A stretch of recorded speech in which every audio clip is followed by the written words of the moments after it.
tasvirlab bera olmayman. Men turmuga kirgandaligi meni so'roqqa ochiqdi.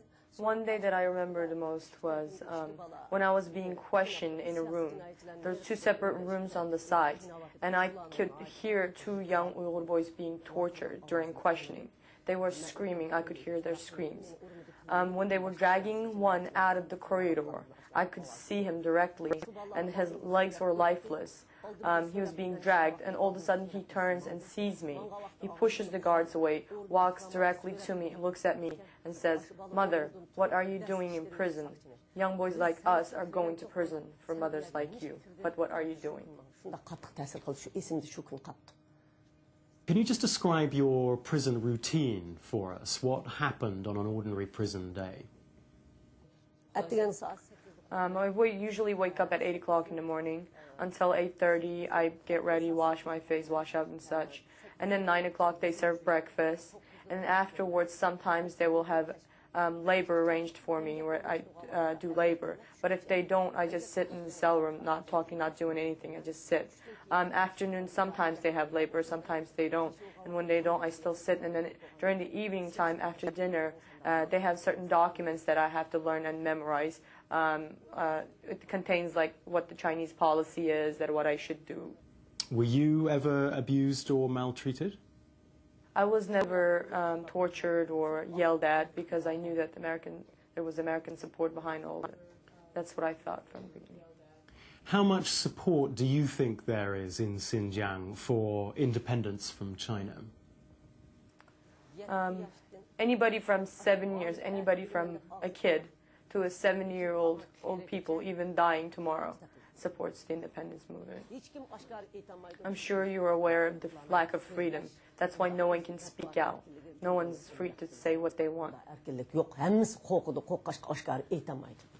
And among those people in Xinjiang who do support independence from China, how important do you think Islamic fundamentalism is in building that support? It's even in general as Uyghurs, we're all very against Islamic fundamentals. We ask for democracy, we ask for freedom. We're very against women staying home, being secluded from the rest of the world. We don't support the Islamic fundamentals. But we do know that there are Uyghurs being held in Guantanamo Bay by the United States as suspected terrorists. We know that there are Uyghurs who fought in Afghanistan. I mean, how does that affect your view of the independence movement and its possible links with international extremism? I don't very much understand what their purpose is, but most of these Uyghurs are uneducated. They don't know any better. They think they're doing the right thing. They're mostly left home. They don't know where else to go. Somehow they want to belong to a group and they end up there. But most of the times they don't know what they're doing. The Chinese government is very concerned, we know, about Islamic extremism growing in Xinjiang. Are they right to be concerned? The Islamic military is accusations for Uyghurs. That's the way the Chinese government want to title Uyghurs. They want Uyghurs to have a bad reputation. But the worries they have is not even necessary. We are worried about having an Islamic military. We wouldn't want it that way. Now, we also know that the Chinese government's very concerned about growing support here in the United States for Uyghur independence activists. Do you see yourself as a leader now of a Uyghur independence movement?